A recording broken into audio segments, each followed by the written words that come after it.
ஜெய் சாய்ராம். ஜெய் குரு தேவதத்தா. குருர் பிரம்மா குருர் விஷ்ணு குருர் தேவோ மகேஸ்வரஹா. குரு சாட்சாத் பரபிரம்மோ தஸ்மை ஸ்ரீ குருவே நமஹா. அக்கல்கோட் ஸ்ரீ சுவாமி சமர்த்த லீலாமிருதம் அத்தியாயம் 16. அம்பே ஜோகையில் ஸ்ரீ சுவாமி சமர்த்தர் கிர்னாரில் இருந்து மறைந்து மகாராஷ்டிரா மாநிலத்தில் உள்ள அம்பே ஜோகை என்னும் இடத்திற்கு வந்தடைந்தார். அந்த ஊரில் ஸ்ரீ சுவாமி பார்ப்பதற்கு கரடுமுரடான ஒரு கிராமவாசி போன்ற தோற்றத்தோடு தன்னை வெளிப்படுத்தி கொண்டார். அவர் அங்கு தங்கியிருந்த போது தன்னை ஒரு வெகுளியாக காட்டிக்கொண்டார். அவர் ஆடு மாடுகளை மேய்க்கும் மக்களோடு தங்கியிருந்தார். பெண்ணை ஆணாக மாற்றுதல். அந்த கிராமத்தில் ஆடுகளை மேய்க்கும் ஒரு சிறு பெண் இருந்தாள். அவளுக்கு 5 வயதிருக்கும். பார்ப்பதற்கு மிகவும் அழகாக இருப்பாள். ஆனால் அவளுடைய பெற்றோர்கள் மிகவும் பணத்தாசை பிடித்தவர்களாக இருந்தனர். அவளுக்கு ஸ்ரீ சுவாமி சமர்த்தரை மிகவும் பிடிக்கும். அவள் ஆடு மாடுகளை மேய்க்கும் போது கொண்டு வரும் உணவுகளை ஸ்ரீ சுவாமிகளோடு பகிர்ந்து கொள்வாள். அவளுடைய பெற்றோர்கள் ஏழ்மையின் காரணமாக ஒரு தந்திரமான திட்டம் தீட்டினர். அவளை ஒரு பணக்காரருக்கு ஆண் குழந்தை போல் வேடமிட்டு விற்றுவிடலாம் என்று முடிவெடுத்தனர். எப்படியும் திருமணமாகி செல்ல வேண்டியவள் தானே, இப்போதே சென்று விட்டால் என்ன? இப்ப இந்த பெண்ணாவது பணக்கார வீட்டில் சந்தோஷமாக வாழட்டும் என்று அவர்கள் மற்றவருடைய வாயையும் அடைத்தனர். அந்த பணக்காரர் இது கடவுளின் கருணை என்று எண்ணிக்கொண்டு அந்த சிறுமியை தத்தெடுத்து கொண்டார். ஆண் வேடத்தில் இருந்த பெண் காலப்போக்கில் அழகான இளைஞனாக மாறினாள். எப்போது தன் குட்டு வெளிப்படுமோ என்கின்ற பயத்துடன் அவள் இருந்தாள். அந்த பணக்காரர் தன் மகனுக்கு திருமணம் செய்ய வேண்டும் என்று எண்ணினார். திருமணம் நிச்சயமானது. திருமணத்தின் சடங்குகளுள் ஒன்றான மஞ்சள் பூசும் சடங்கிற்காக மணமகள் வீட்டிலிருந்து அனைவரும் வந்தனர்.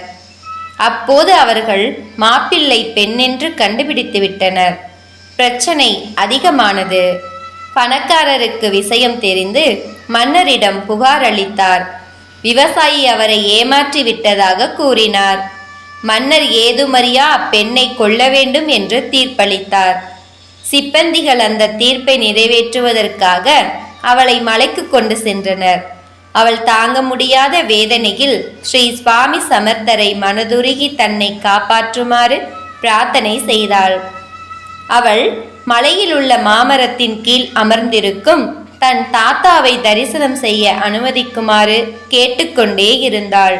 சிப்பந்திகளில் சிலர் அவள் மீது இரக்கம் கொண்டு அந்த மரத்தருகில் அழைத்து வந்தனர்.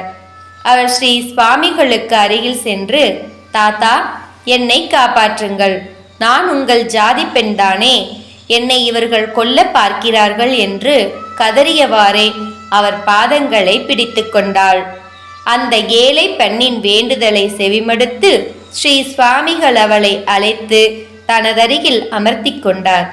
பயப்படாதே, நான் சாவுடன் கூட சண்டையிடுவேன் என்று கூறிக்கொண்டே அந்த சிப்பந்திங்களுக்கு நரசிம்ம மூர்த்தி போல கோபத்துடன் காட்சியளித்தார்.